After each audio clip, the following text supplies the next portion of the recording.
James and Dahlia, and welcome to the GI Health Summit. Thank you so much for being here. Oh, thank you Thank for you for having having us. us. Oh, it is my pleasure. I can't wait to learn from you. You guys are both registered dietitians and you work with a gastroenterologist, so I know you have so much to add to this topic. How much IBS do you see in your practice, and why does there seem to be so much of it in general right now? Yeah, well, in a GI practice, you see a lot of IBS and IBD and all of the above. I mean, it's so prevalent. You know, with IBS specifically, we are seeing 40 million people, at least from our estimates, in the United States alone. And what is it approaching worldwide? Like about 1 Absolutely. billion, I believe, worldwide. So we're seeing the numbers skyrocket. And yeah, we see that daily in our practice, and it's pretty alarming, but we've got a good handle on it. And using our expertise, we've really come to terms with a great program for our patients. And putting that into perspective, that's about 10 to 15% of the worldwide population, those 1 billion people. So it is much more rampant than I think we put attention on. It is much more of an issue than a lot of people want to talk about. Who wants to talk about their irritable bowel, right? But it's something that oftentimes can be preventable, not always, but we can do a lot with nutrition. So we're excited to talk about that with you. Yeah, you're right about, even just saying irritable bowel, it made me chuckle because it's not like dinner table conversation. And so many people have shame when it comes to these issues that a lot of times, especially the men, won't even seek medical attention. And we find as well, like our patients, becomes normal. Like the human body is so good at adapting. You adapt to, and we can even go into like symptoms of IBS, right? Irritable bowel syndrome. And so, bloating and gas and diarrhea and all the pains, abdominal pain or cramping, could be constipation. So yeah, there's different forms of IBS, right? There's IBS-C and IBS-D. And so, it becomes normal and you go, well, this is just the way of life, right? This is how I feel. Everyone must feel this way because no one actually talks about it. And patients even get squeamish with us. I always say, listen, I'm going to ask you what goes in and how it comes out and how it feels while it's in there. So I think we really want to normalize this conversation so that way others know, oh, I shouldn't be bloated every single day. I shouldn't be extremely uncomfortably gassy by the end of the day. And speaking more about this will help to normalize that conversation and helps others seek care. That's one of the reasons I'm doing this summit, because I want people to know that everybody poops and it's okay that you poop too. Right. We want it to be a healthy, nice, appropriate, great feeling poop. Yep. Well, you mentioned, I love the way you say it, that what goes in, what goes out, how it feels inside. How much difference do what goes out has to do with what went in the first place? So it's so intertwined. And for quite a long time, actually, the worlds were separated. A lot of times GI doctors used to tell patients, and still do, we still have patients to this day who come to us saying, oh, my doctor said nutrition had nothing to do with my GI symptoms. And I don't blame them for saying that. Definitely. I don't think the emphasis is put on there in medical school. And, we were just talking about this with Dr. Angie Sadeghi, who's our gastroenterologist here in the office. We expect so much of our doctors. We expect them to be dietitians and do all this stuff. So sometimes, that's where really a dietitian is going to come in and really put those pieces together and say, what goes in absolutely impacts how it feels while it's in there, how it's going to come out, how it interacts with all of the different microbes that reside within our gut, because we have so many different types. And we do try to oversimplify it oftentimes by saying, oh, you're not feeling well, just take this probiotic. That's going to solve all your problems. Well, we have much more than just bacteria residing within our gut microbiome. We have viruses, we have fungus, we have protozoa, we have something called archaea, and they all are always seeking harmony. And we can help foster that for the most part, depending on what we're putting in as an input through our nutrition. And I like to use this analogy because that's kind of a lot what Dahlia said, but a simple analogy of this is we're like inside out plants, right? If you think of when you plant, or if anyone gardens, or if you've ever seen a tree, that tree is absorbing nutrients mainly from the soil, right? Where do those nutrients come from? Well, there's little rocks and sand particles and mineral content that gets dissolved and broken down by the microbes in the soil. And actually, microbes in the soil are actually 100 times more diverse than the microbes in our gut. Many studies are coming out showing that we as humans actually get that microbial diversity from our environment, right? So it's these microbes digesting and breaking down these nutrients, which then get absorbed by the tree or the plant or what have you. Now we are the opposite of that. We actually put these raw materials in our mouth. It goes inside of us. The microbes inside of us break down those nutrients, which the rest of our body absorbs, right? That is this process. That is what is happening every single day for billions of people around the world. And our poo is compost. Our poo is the compost byproduct of that, which then should go back into the environment and facilitate this cycle that we're seeing. So really cool stuff. We love to talk about poop all the time. That's what I always say, talk poopy to me. So can a plant-based diet help people with gut issues? Because I know so many people, and one of the reasons for doing this summit says the reason they can't eat plant-based or even more plants is because of gut issues, because, they get gas, bloating, distension, or their doctor told them, no, a low fiber diet is what you should be on. Right. And maybe this is where I'll start with an analogy, perhaps, because it can be such a complex topic. And yeah, you get to the people who are like, I went vegan or I went plant-based and it wrecked my gut health and it was horrible. And that's why now I have to be a carnivore and eat a carnivore diet or something. When there's a lot of misconceptions, there's a lot of myths around it.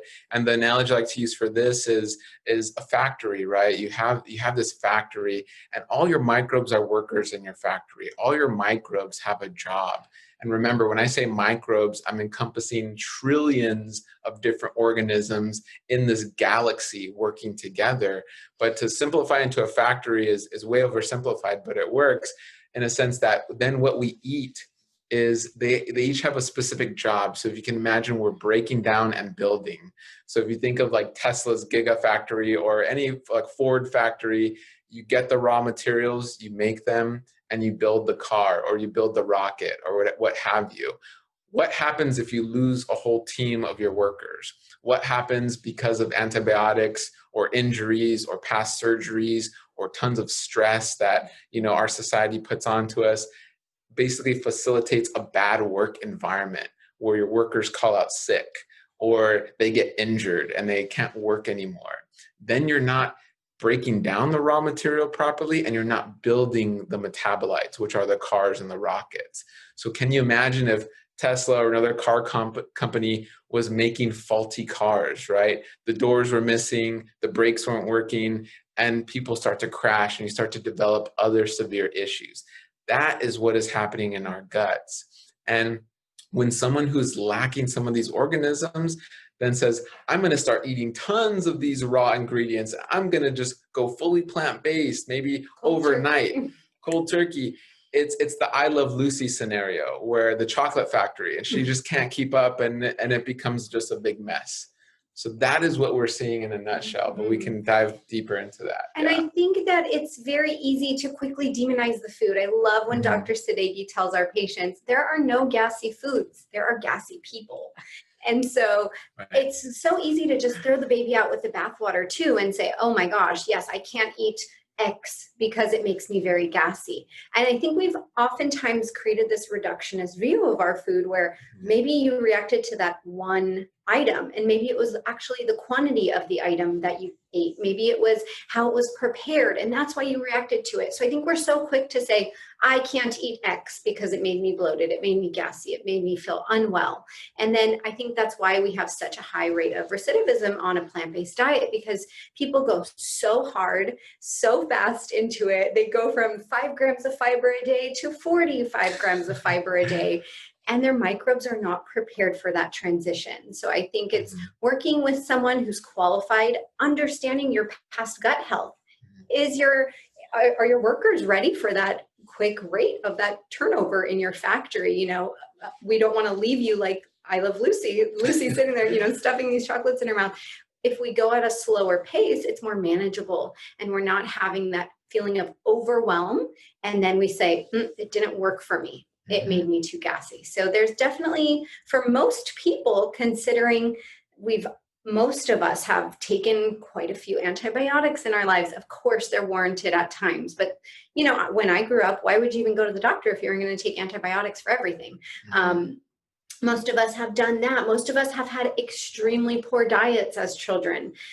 A lot of more people now are born via C-section, not breastfed. So our factory was broken down to begin with. And now you're trying to put in all this very, very high quality material into it you're not prepared. You don't have those systems in place to deal with it. So I think going low and slow, if you have a past history of gut issues, working with someone who can help you through that transition. I think that's so great. And one of the things I'm learning through this summit for interviewing people like yourself, that yes, you're registered dietitians, but you focus primarily on gut issues, and that people with gut issues can seek out registered dietitians like yourself, and even psychologists that focus just on the gut. It's fascinating that these specialties exist that I didn't even know about. Yes, and thank you for giving us this platform. We're very passionate also about uplifting registered dietitians because we can be such a valuable part of someone's journey and their transition into this as well, because we can spend that really quality time with people and get into the nitty-gritty of their diet. And we even go beyond into mindfulness, where there's studies. There was just one in about 2018 in the BMJ, British Medical Journal, where they looked at, the amount of stress you're under, and going from eating a meal after a day of stress versus eating a meal after a day of not being stressed changes how you manage those calories in your system. And we're finding that leads to weight gain. And then they're finding that, well, what's changing is actually your microbiome and how you're digesting those foods, which then, if done improperly over and over again, you're stressed, and not being mindful in your day, then you're gaining weight and your gut is hurting and you go down a horrible spiral. So there's a lot of different inputs. Yeah. Yes. And as far as the gut and the gut microbiome, I think this was really the year for plant-based and the gut. We had so many incredible studies that came out this past year that really shone a light on the importance of including more plants or adopting even a whole food plant-based diet for really incredible gut health. And the world of gastroenterology, the world of gut research and nutrition in GI is really emerging now. I think I read a study that showed only 50% of the research on the gut microbiome has only come out in the last 5 years. So we're still learning so much. But this last year, I would say, really put that highlight and focus on the importance of plants for the gut microbiome. So we do see so many of our patients on a plant-based diet improve their gut health when we can help them with those little nuances. I love what you said about there's no gassy foods, but gassy people. But there do seem to be certain foods, at least in certain people, that seem to cause more gas. Are there strategies they can implement so that they could still eat these foods? Because sometimes they give up very quickly. It's like, I ate a bean and I was bloated. I'm never going to eat beans again. Right. Yes, absolutely. We try to counsel patients through that. Beans are one of the biggest ones. I hear that so often. Oh my gosh, I can't eat beans. I just feel so bloated like a balloon that's going to fly away. And I often ask, tell me, what types of beans do you eat? They will tell me kidney beans, black beans, pinto beans, all incredible beans, highly nutrient dense. However, if you look into the research, and this is something we've put out as well, we created for our patients what's called the legume digestion spectrum, because all foods have different compositions and makeup. Some beans have lower fiber than other beans. So we tell them, let's start at that lower end then. Kidney beans, pinto beans, and black beans are 3 of the highest fiber beans. When you're going for that, again, you're going from that 0 to 60. Start with green peas, lowest in fiber. Once you've mastered that, you're good with that. Then go on to soybeans, and then black-eyed peas. And then let's do a little bit of snap peas and lentils. So we really try to take people through this transition again, and we really try to shine light on, don't lump all beans together. How do you feel when you eat lentils? Oh, actually, I feel okay when I eat lentils. So it's really taking people back to their roots and reminding them it's not all beans that are making you bloated. You just need that time to foster that relationship. Or we say, let's take it even deeper. Let's do the green peas, or let's do the lentils. Let's soak them overnight. You can use baking soda, apple cider vinegar, or kombu seaweed. That can help break down some of these non-nutritive properties of the food, or some people call them anti-nutrients. We don't like that term though. They're nutrients for your microbes. Yes, and we'll definitely talk about this too in depth. But let's soak them. Let's maybe sprout them. Let's maybe pressure cook them. And then how do you do with them before we write them off? Because they have so many incredible benefits to the gut microbiome with that resistant starch they contain. So we like to give these strategies so that way we can help people diversify the plants that they're eating. I love that you have a legume digestion spectrum. That sounds like it would be a very useful handout for people to have. I'll share it with you. Totally, yeah, we'll share Yeah. that. Yeah, because I imagine it's the same thing with vegetables, because of course, if somebody has been eating the standard American diet, maybe they shouldn't eat Brussels sprouts right away, but different vegetables also vary in degree of how much gas they produce. Right. Absolutely. Yeah. And it is based off fiber. It's based off oxalates. You can look at salicylates and lectins in the food as well, and look at that spectrum.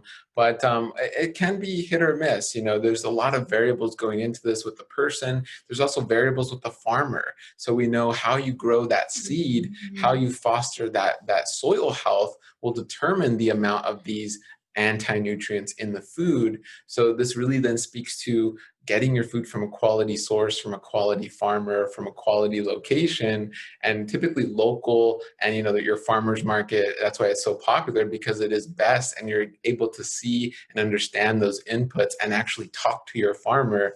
And it's not being exported from thousands of miles away, and it picked at not the peak of season, and you're increasing these anti-nutrients in the food and making it a little bit harder for yourself. So we like to Yeah. just present these things. So people have these things to think about and say, maybe I could try that food again if I try it this way. Or maybe I can eat the organic version as opposed to the conventional. Perhaps I'm reacting to one of the pesticides that was utilized. So to get thinking about these and get people's wheels turning so that way we can get there, foster that really great gut microbiome. Yeah. For people that have trouble, maybe at least at the beginning, digesting maybe grains or legumes, does sprouting ever help? Sprouting absolutely can help. We find that sprouting, because you're usually soaking them, you break down the fiber significantly. Sprouting also has been shown in studies to enable certain nutrients to present themselves when they're unsprouted. So absolutely, it breaks down a lot of these harder to digest portions that an unprepared microbiome might not quite be ready to do yet. So sprouting can be an incredible way. And if someone's not ready to self-sprout, or if they're not gung-ho and they don't have all their sprouting kits ready, there are some great brands out there that sell sprouted beans. Or we love, Eden brand, if you want to do canned beans, because I have patients, they say, I'm not going to make dried beans. Great, try Eden brand, because guess what? They cook with kombu seaweed. So maybe that'll be a little bit easier in digestion. So trying to consider how to do these different things. I love the phrases you're using, an unprepared microbiome, because that's a new way to look at it, that maybe it's not that you're not ready for a plant-based diet, but your microbiome isn't quite ready. Yet. Yeah. And to give you some perspective on that, and everyone watching, it's like our microbiome in the modern world is a fairly new thing. Our microbiome is very ancient. And if you go back to your ancestors, thousands or millions of years, whatever you believe, if your ancestors were going to switch their diet, I mean, you're talking about traveling. You're talking, let's say, going across the country. How long would that take someone thousands of years ago?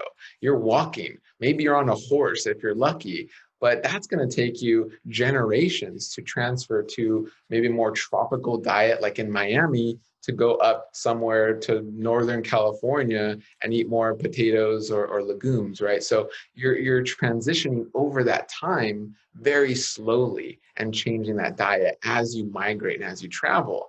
Now you can go to Whole Foods or anywhere, or order something online, and one day you can be keto, the next day you can try and go vegan, the next day you do 100 grams of fiber, then you do carnivore and 0 grams of fiber. You can switch so quick. It's almost like our microbiome can't keep up with that. So that's some perspective, and you kind of just need to slow down, be patient, and find that balance. That's a big key for sure. A few minutes ago, you had mentioned lectins, and a few years ago, I don't think anybody had ever heard that term. And there are certain doctors that are scaring people away from foods with lectins. So can you talk about what they are and why we should be afraid of them? So actually we shouldn't be afraid of them, and they are protein or a protein compound found in plant foods and primarily whole grains and legumes. So legumes mean beans, peas, and lentils alike. So yeah, I mean, we shouldn't be afraid of them. They're not bad. They are kind of in that anti-nutrient category. There's some that believe that these lectins and these salicylates and oxalates bind to nutrients and it makes things harder to digest. But really that's if you are lacking in your gut microbiome. It's actually microbes, and there's been studies on this, especially with oxalates. Oxalates are one of the most studied anti-nutrient. We got to come up with a better term. I keep having to do the air I quotes. think some people call them non-nutritive aspects of food. And that's still, we definitely want to come up with a better term, because they're nutrition for the nourish. microbes, and our microbes will break these items down, and they get turned into proteins, or they get turned into short chain fatty acids. They get turned abundant into in antioxidants, which Right. a lot of times no one talks about. So Right. we've put a lot of attention and a really bright spotlight on the potential negative sides, again, without providing that accountability of the host. It's not the food. It's not, there are no gassy foods. There are no damaging foods that, grow from the earth. What does the host look like? And how am I converting this into something more beneficial for my gut? So those are really, really important questions to be asking, because what we also don't often talk about, the blue zones. We all praise the blue zones, and we praise them for having longevity in their populations. And we don't oftentimes talk about the fact that those living in blue zones consume the highest amounts of lectins. And whereas our society, where we do have a blue zone here in Loma Linda, California, however, for the most part, those who are consuming a westernized diet don't have that wonderful longevity that we see. They don't have that wonderful gut health that we see. So there's a lot more to the oxalates and the lectins and all these non-nutritive compounds of food than we're being told, and I always tell my patients, because this is a question I get often. Is someone trying to sell you something when they're talking about this? Are there anti-lectin pills that you can take for these really bad lectins, right? So the answer is yes. If somebody's trying to make this a gimmick and benefit from it by selling their books and their supplements, it might not be a credible source. Let's look into the data. Let's look into the research. And overall, we see these are beneficial compounds. We want to prepare your gut also to be ready for them. You hear about mental health and dental health. They even have weeks and months dedicated to focusing on those, but you don't hear a lot of people talking about gut health. What mistakes are people making with their gut health? Yeah, wonderful. Yeah, I mean, so the mistakes are across the board. There's quite a few, but we can start from the very beginning, where a lot of the time, and a perspective I like to give our patients is that a lot of them started happening without your control. Like, it's really consent. Or your consent, and so it can be in the womb, right? We even get back to like teratogenic effects, and these are environmental effects. And what was your grandmother exposed to, and your mother exposed to while you were in the womb? When you think about it, your grandmother had, when your grandmother was pregnant with your mother, your egg was there, right? All women have all their eggs that they're ever going to have. So grandma's actually in charge of 50% of your DNA.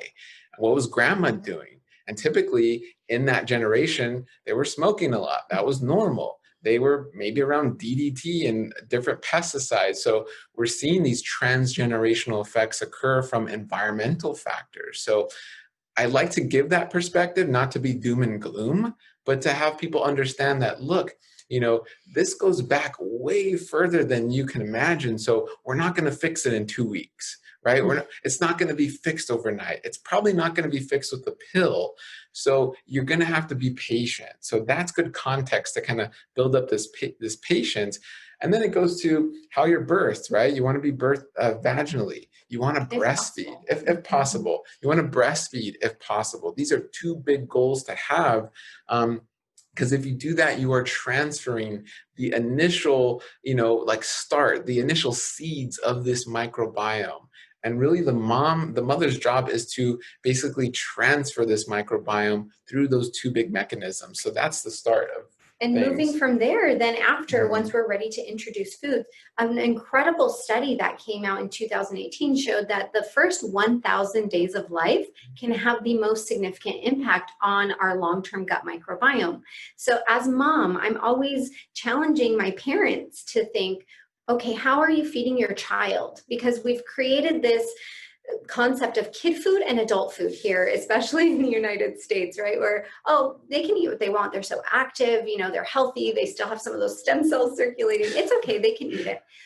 Well, maybe not. We really want to teach our children how to nourish their bodies, how to honor their bodies, how to take care of their bodies. And it's so, so important as it implicates their long-term gut health. So those first 1,000 days of life, pretty much the first 3 years of a child's life, can have profound impacts on the rest of their gut microbiome. So teaching our children how to integrate and consume mostly unprocessed foods, where a lot of people teach 80-20, eat 80% widely unprocessed foods, 20%, if you want.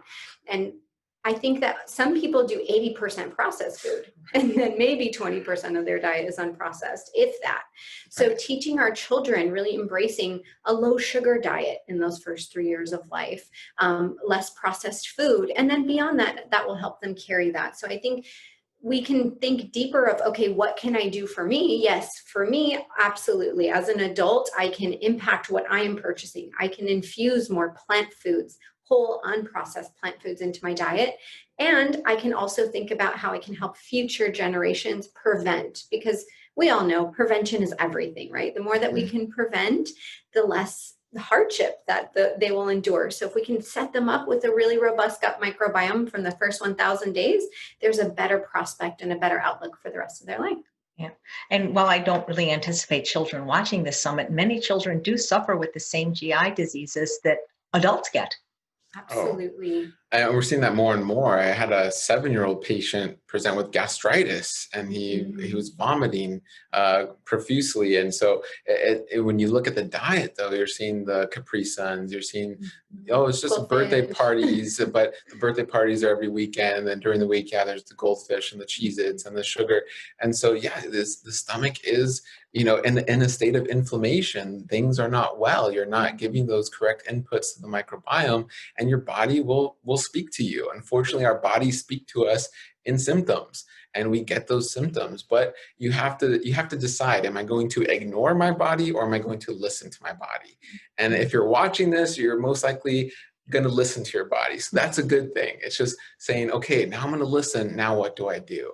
And that's where wonderful people you're hearing here will help give you that guidance and put you on the right path to that. So it's very, very important. And it can start at any age. Yeah. Yeah, that's it. A lot of people are suffering from something that, again, like lectins. A few years ago, I don't think anybody was familiar with the term SIBO.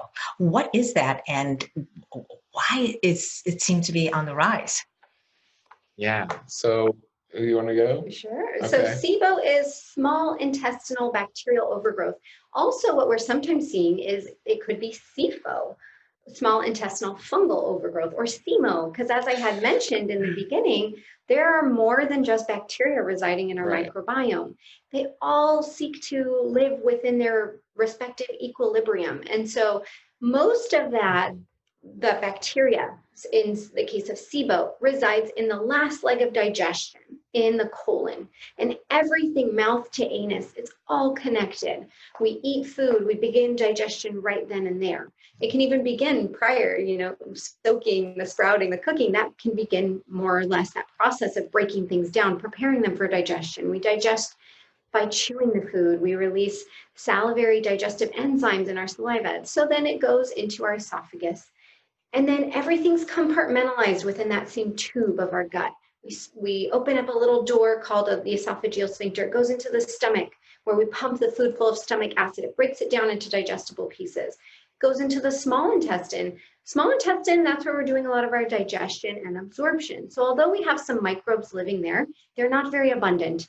Once we've done as much digestion and absorption as we can, as our body's ready for, the rest we're going to try to glean whatever is left over off of that and then package up as stool and have it leave the body. So in the colon, the large intestine, we have over 70% of our microbes residing there, including bacteria. Very, very abundant, a very, if you will, dirty area, right? It's very, very bacteria rich because we need that. They have an incredible job in the colon to ferment. We ferment these resistant starches. We ferment these undigested fibers so we can glean benefits off of them. One thing that we're starting to talk more about, we're hearing more about this in the last year, short chain fatty acids. These beneficial byproducts of that fermentation in the colon. They have such incredible benefits. They can repair the lining of the colon. They can help with our metabolism, with blood sugar, with cholesterol. All that's good if it's happening in the right place. And I have to say, most importantly, they regulate the immune system. Mhm. Keep that, They but go can ahead. help with that, absolutely. Yeah. And so a byproduct of that also, fermentation, just like when we open up a bottle of kombucha, can be gas. But if that's in the colon, no problem. Guess what? It's the last leg. There's an exit route. That gas can leave our body and it's not bothersome. So what can happen in the case of SIBO, again, small intestinal bacterial overgrowth, for a consortium of different reasons. Maybe it's nerve dysfunction. Those who are diabetic are at increased risk. It could be hormone dysfunction, maybe hypothyroidism or imbalance of any hormones. It could be a cause of a previous eating disorder, aging. It could be so many reasons can factor into this for whatever reason it is for each person. Some of those bacteria, when they're waiting and waiting for food to ferment, they get impatient, or there's dysfunction with the little door that separates small and large intestine, and they creep up. And then they're like, oh, hey, look at all this undigested, unabsorbed food. This is a party for us. So they're not pathogenic. They're not bad bacteria in SIBO, but they're just wrong place, wrong time, right? They don't belong there. They belong in the colon. Do your thing in the colon. But when they go into the small bowel, they're doing their thing, but they're doing it on undigested material. So then they start fermenting. And again, byproduct can be gas. When this is in the small bowel, it doesn't have the same exit. There's still 2 more doors. It needs to go through another door until it reaches the exit. So the telltale symptom of SIBO, our patients will almost always say, and this is unprompted, I'll say, so how's your, are you bloated, gassy? They almost always say, I wake up with a flat stomach. But right when I start eating or drinking anything, I feel more and more and more bloated. And by the end of the day, I look and feel pregnant, like I have a bowling ball in my stomach. That can be an inclination or indication of SIBO, small intestinal bacterial overgrowth. So you're just fermenting, feeling extremely bloated and gassy and distended. Right. I love the way you explained it, that they're okay. It's okay that they're there. They're just in the wrong place. We just have to relocate them to where they belong.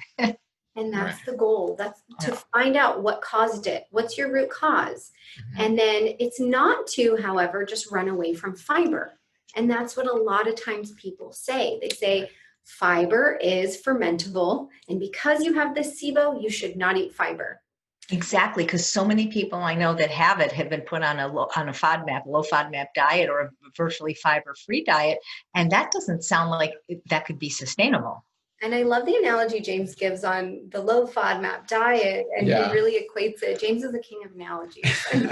Well, and that's because it's education, right? It's like we could read all this research and have all this education, but if we can't communicate it, what's the point, right? So, and that's perfect kind of segue into a low FODMAP diet, right? So let me first say we're not really proponents of a low FODMAP diet. Yes, it has its place perhaps, and for those that don't know what FODMAPs, it's an acronym, so it's fermentable oligodisaccharides, monosaccharides, and polyols.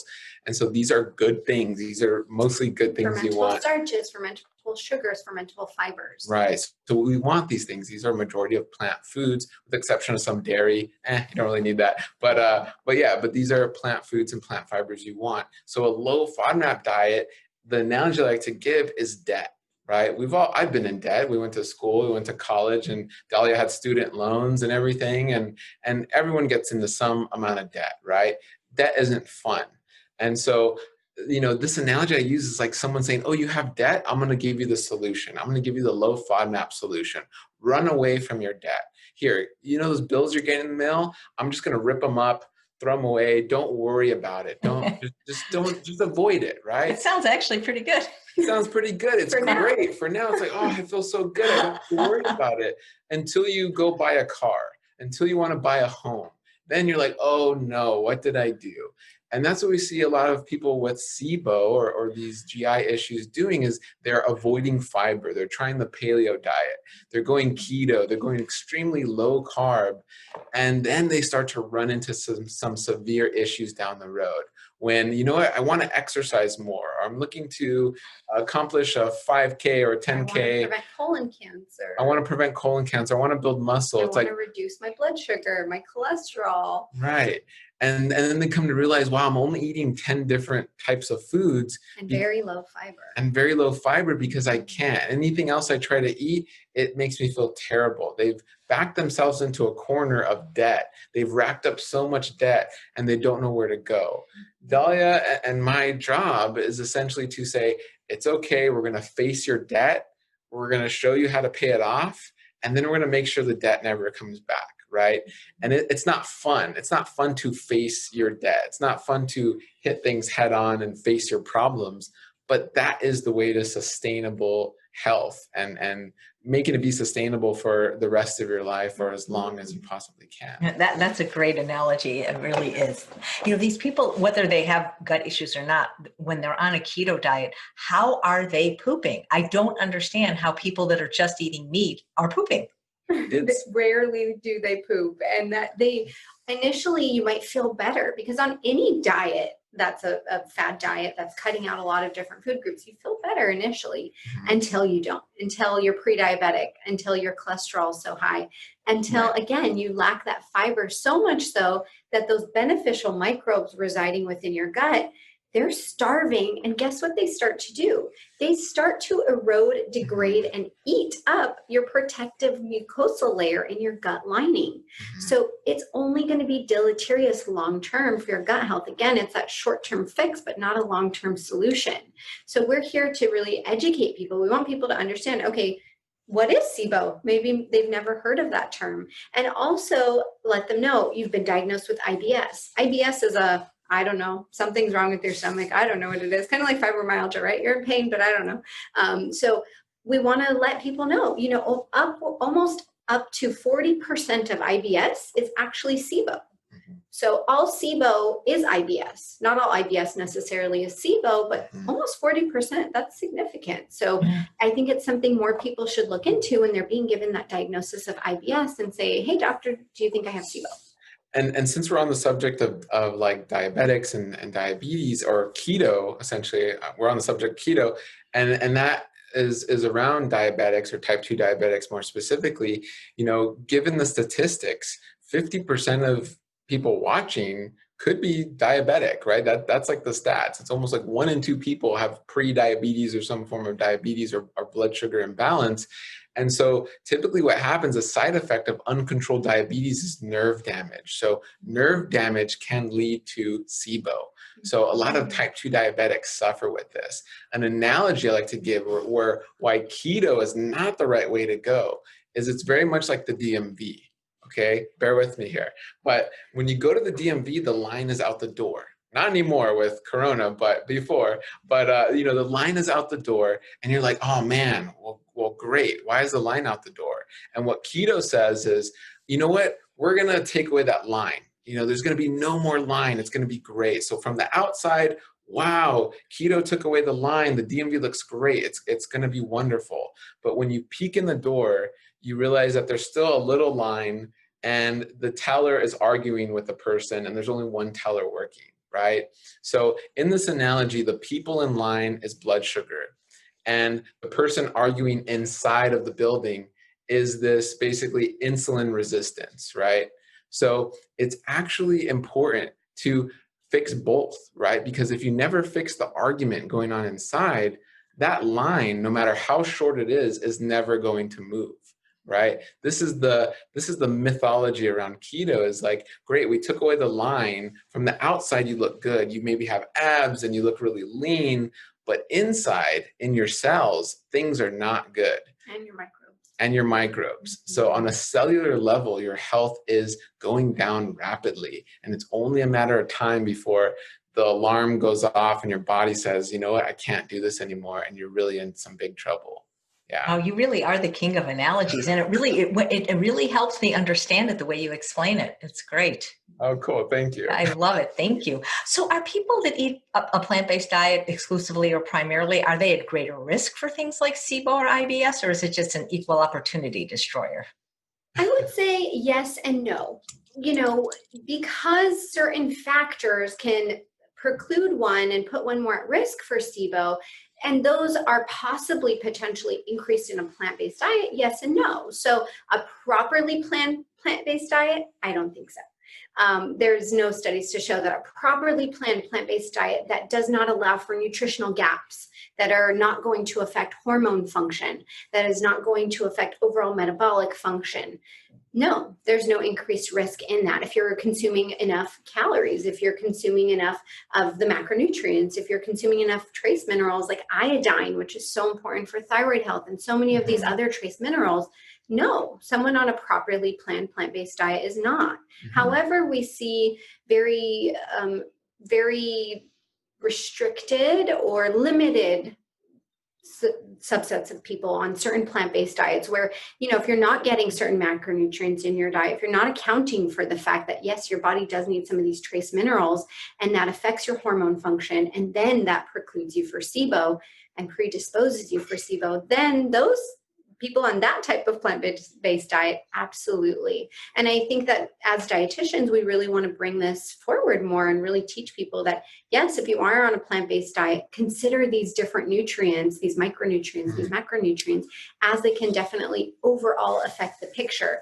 Because if you starve your body of those certain things, downstream, it's going to affect another function, and that function might then preclude you or predispose you to SIBO. So not necessarily. It doesn't have to be that situation. And this is where, again, perspective and context matters. I think this is where the term that we've heard many times is like correlation does not equal causation. This is where it really applies. It's another analogy would be like police are always at the scene of bank robberies. Therefore, police are the bank robbers. It's like, no, they're the police. They're there for a reason, right? So that doesn't correlate, right? So a lot of people who are going plant-based most likely have a lot of issues going on. They're looking for those fixes. They go plant-based, and maybe, like Dahlia mentioned, they could also maybe not be doing it correctly. It causes more problems, but really a plant-based diet is exposing a lot of these problems, and that's a good thing. You want these problems exposed so you can see them and take appropriate action to fix them. It's just people that get this exposure and they go, oh my gosh, no, and they'd rather go back again and avoid that debt. I'm just going to go back to ripping up my bills and throwing them away. That was too hard for me. So I think we have this notion where if you go plant-based, it's going to be easy, it's going to be wonderful, it's going to be dreamy and lovely. No, you're probably going to have to face some debt and pay off that debt. And you're just going to need help. It's just getting the right help and doing it correctly. Yes. So we always want to help people. Okay, are you getting enough iodine? Do you get enough zinc, B vitamins, vitamin D, tyrosine, these different trace nutrients that can affect overall bodily function. And then again, reminding people you went from 0 to 60 with your fiber, let's pull it back. And just because you're a little bloated or you're a little bit gassy, that doesn't necessarily mean it's always SIBO. This is extreme bloating, extreme gas. So we'd love to help people transition to an appropriately planned plant-based diet so that way they can prevent SIBO. And if they do end up getting SIBO, we actually created the first ever whole food plant-based program for those with IBS and SIBO because we understood that temporary fix is not going to garner a long-term solution. So we do have a program that we did put together so that way we can do a reverse elimination, a retolerance of a lot of these fibers. So we're focusing again on which foods are we reintroducing? What's the quality of those foods? Let's focus on cooked, pre-broken down, and retolerate these foods so that long-term, you have a really robust, amazing gut microbiome. I love what you said about temporary fix does not yield a long-term solution. And that is just so true with every area of health, whether it's gut health or weight loss. And that's why I love your analogy of tearing up the bills. As good as it sounds, it's going to get you later. Oh yeah, it's tempting. I think we've all been there. I've been there early on in my life of tearing up the bills and like, I don't want to, trying to lose weight and going low carb. I was low carb for a while, my, teens and early 20s. And how was your poop? I was sick. I even had protein breath and, you feel sick. I got every single cold and every single flu. Like, again, cellularly, I was a wreck, and outside had muscles and I looked good, but inside I was not. Your microbiome was likely a wreck. Yeah. Horrible. Yeah. I mean, that's the thing, because we're our microbiome on the inside. We can't really, it's not like when you go to the doctor, they can test your blood pressure, your pulse, your oxygen, but nobody can really look at your microbiome, not easily anyway. Yes. And the tests even that are available are not perfect all the time. Now, there are more options with stool tests or breath tests or certain blood tests or even saliva tests, but we're not quite there yet and haven't quite perfected it. So we really always say your body doesn't lie, your symptoms don't lie. You know, if you're having these symptoms, your body's telling you something. Even if the paper says you're fine, or even if the paper says you're a complete disaster and you might not necessarily have the symptoms, we always want to account for both. So if somebody has SIBO and IBS, are there certain foods they should be eating, or does it matter if it's IBS-C versus IBS-D? Yeah, wonderful question. I mean, overall, what we're trying to do is decrease risk for the body and make it easier for the body to assimilate these foods. Again, many factors go into this, and we look at your past medical history. We have to look at testing. Maybe we need to do some more testing to see, is it thyroid? Do you have type 2 diabetes? Or what's your root cause? What are the roots here, right? So it's very, very important. But overall, we take a focus on pre-processed foods. And again, we're not against raw foods, but if you're going to have raw foods, they're going in a blender, right? You're going to make a smoothie. You're cooking foods. You're soaking your foods and then cooking the foods. You're focusing on starchy foods.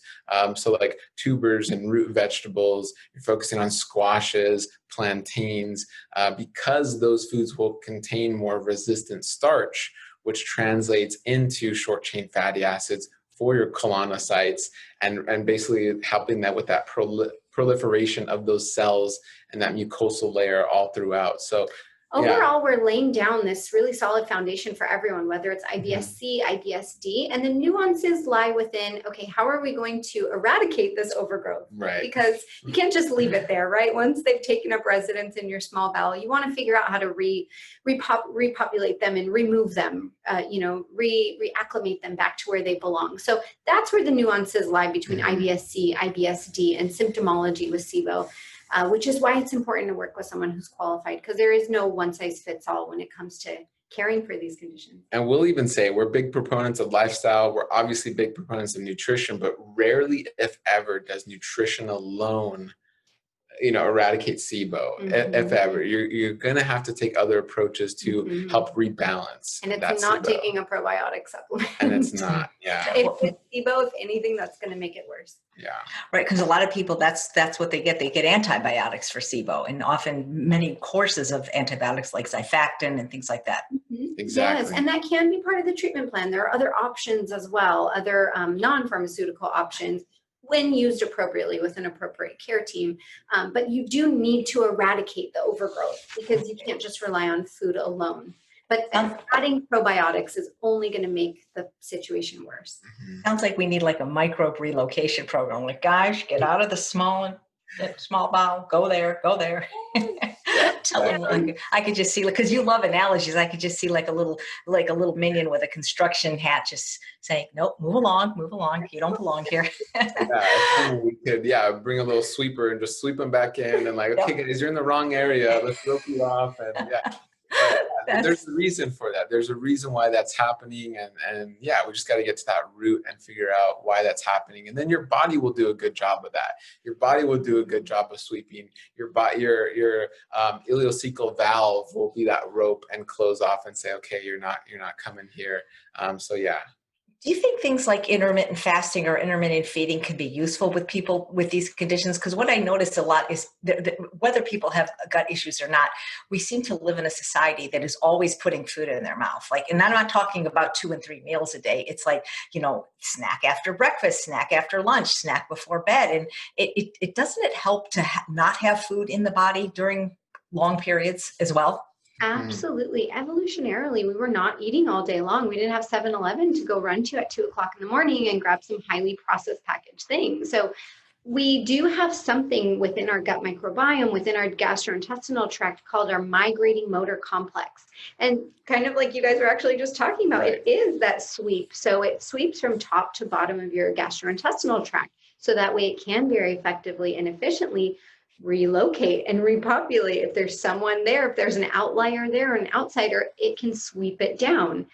This is only activated in a fasted state. If you are constantly eating and constantly grazing every hour or two, you are not effectively turning on your MMC, that migrating motor complex. So we do oftentimes utilize intermittent fasting, or we'll encourage, don't snack all day. At least allow 3 hours between your meals. Allow that MMC to do its thing and try to push things through. So we do really, really advocate for that, for a gut microbiome standpoint. And then from just an overall caloric standpoint as well, oftentimes we are over hyper nourished and have way, way, way too many calorie dense foods all day long. And what about eating late at night? Because so many people I know that suffer with different GI issues, they don't stop eating after dinner. They're eating, they have their dinner, then they're in front of the TV and they're having their ice cream. And some people literally eat right before bed. I can't imagine laying down after eating. No. Oh no. Yeah, that's so important too. And yeah, that gets more specific into time restricted feeding, right? So you're giving yourself a time to eat, you're giving yourself time to fast. If your time eating is greater than the time fasting, you're typically not going to feel good. And some studies are even showing you have less muscle mass, you have more fat mass, you are more tired throughout the day, your circadian rhythms up. There's so many. More likely to be insulin resistant. More likely to be, that goes again back to type 2 diabetics. So you just increase the risk, right? Like I said, the goal is to decrease the risk, but that eating late, that eating just all throughout the day for long extended periods of time is just not good. And we oftentimes don't really think about how our microbiome interacts with our hormones, and think about the fact that being asleep and awake requires certain hormones. So if we're constantly eating, especially close to the time that we're going to bed, that can affect our melatonin production. That can affect the quality of rest that we're getting. So we're now more in that we're more in that sympathetic state more often. We're in fight or flight because we're not enabling our body to produce sufficient melatonin. We're not enabling our body to get into that rest and digest and really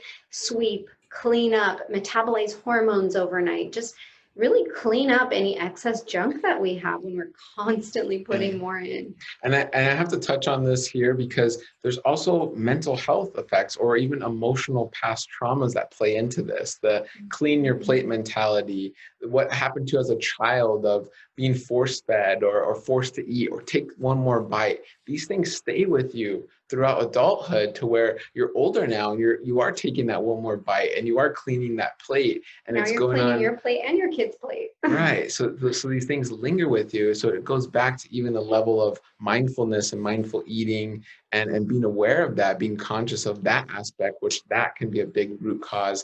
And that's another kind of paradigm that we do touch on, as opposed to just more the chemical and physical. Oh, what do your labs say? What do these tests say? It even gets into the mental and spiritual aspects as well. We got to take care of those things. And that's very important. And that's where we like to really encourage this comprehensive care team where you're working maybe with your physician, with your registered dietitian. If you need a psychologist, the therapist, psychiatrist in there, really work with this interdisciplinary team, even for your gut. We oftentimes wouldn't think that, right? If somebody has IBS or IBD, we oftentimes don't think of an interdisciplinary team coming into play, but those things matter and will have an effect on your overall outcomes if you are diagnosed with one of those conditions. That's what I'm learning through this summit. I didn't realize that there is this team approach and that there's more than the doctor on the team. It's fascinating. And it's great that patients will have these options now to see a registered dietitian that specializes in gut health, a psychologist that specializes in gut health. Right. It's great. Exactly. So other than food, what other factors affect our gut health? Yeah. Oh my gosh. So great segue. Mental health. So when you're going into mental health and emotional health, so whether you've set up bad habits from that, all throughout childhood or through past traumas, that's a big one. Other than diet, you go into surgeries, right? So if there were surgeries and scar tissue that is hindering your small intestine or your large intestine, so it can be those anatomical factors. We touched on earlier, environment, soil quality, that matters. Water matters also. It's not just the food we eat, it's the water that we're drinking. Certain medications or supplements. Sometimes we find our patients are over supplemented, right. And sometimes our patients come and they're like, no, I don't want to use any pharma. And they're super anti-pharma, but they're taking 4,000 supplements a day. So that can also affect your gut microbiome and your gut health. That's not necessarily a better option for you. We sometimes will see, like I mentioned, nutritional deficiencies, blood sugar regulation, and hormones affect our gut microbiome, our nerve function. We oftentimes see those with past history of substance abuse, whether that's alcohol, drugs, that can affect the gut microbiome as well. Or as I had mentioned, past history of eating disorder. And I got to touch on, I mean, alcoholism is huge. I mean, it's so common, especially in modern societies I mean, you see commercials late at night, you see them on football games, you see them, wherever, just drinking that beer, or, oh, you're stressed and you need to relax. Here's an alcoholic beverage. And really, you probably just need water, and you need to take a deep breath and be mindful of what's really going on, and talk with your spouse and communicate. No, just kind of cover it up and just drink this alcoholic beverage and numb yourself, right? It gets back to that quick fix mentality that oftentimes we have. Right. So important to touch on those things, but those are other aspects to really, really take into consideration. One of the things we really haven't addressed on this summit, which I appreciate you bringing up, James, is you had mentioned you had seen a 7-year-old with gastritis. Are there things that parents can do that set their children up better to have a lifetime of gut health, or maybe there are mistakes that they're making now?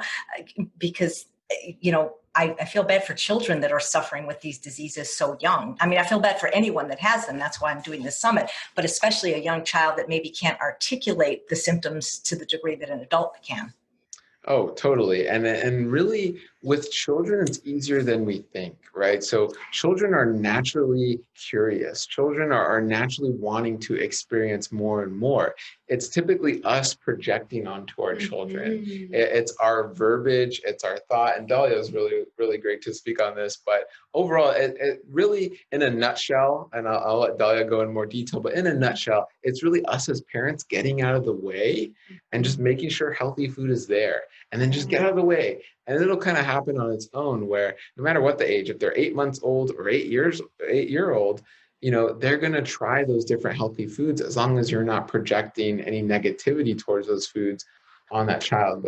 I love to reference, when I'm asked about this, Ellen Satter, who's a child feeding specialist, and she created something called the Division of Responsibility, which outlines that as parents or guardians or those caring for children, we have a certain job, and then the children have their own job and responsibility also. So our job is only to buy the healthy food. Kids don't work. They're not buying the groceries, right? I used to actually work at pediatrics, and oftentimes parents would be like, oh, well, she wants this.